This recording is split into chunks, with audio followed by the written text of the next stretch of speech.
recent happenings in public universities and the way forward. As you all know, a number of public universities have in the recent past sent students home after the students protested problems they are facing in those universities. Students of Kenyatta University, Moi University, Masinde Muliro University, and several others have been affected by these arbitrary university closures.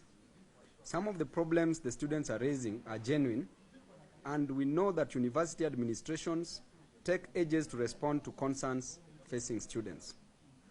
We also know that in nearly all public universities in Kenya, the vice-chancellors are now looking for quick ways to get money to pay KRA and other government bodies like NSSF and NHIF in terms of mandatory statutory deductions.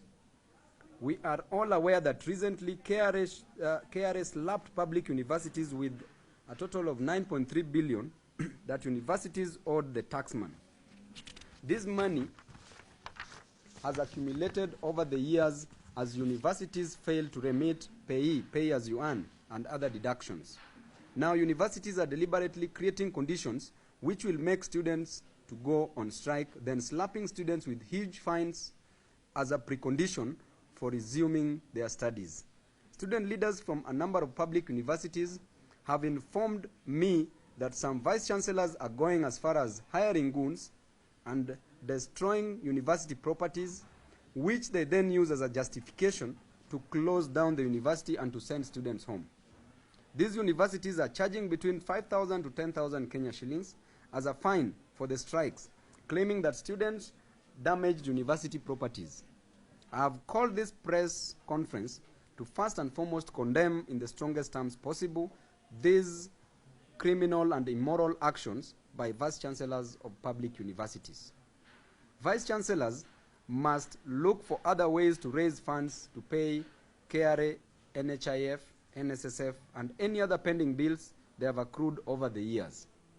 Vice-chancellors and university administrations must stop using poor students as their SACCO savings and loan guarantors. Vice-chancellors and university administrations must stop their criminal action and of abruptly and arbitrarily closing down universities and sending students home after hiring goons and hooligans to destroy university properties.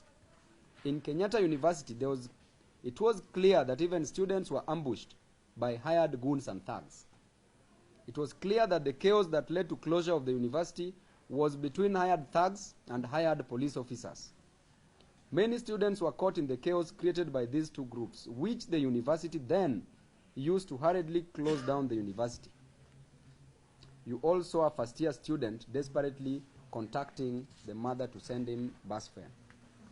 Poor students from very poor families have been forced to return home, and these poor families are then forced to pay hefty fines so that corrupt vice-chancellors and other university administrators can keep their jobs now that KRA is closing in on them. In Masinde Muliro University, I have been informed that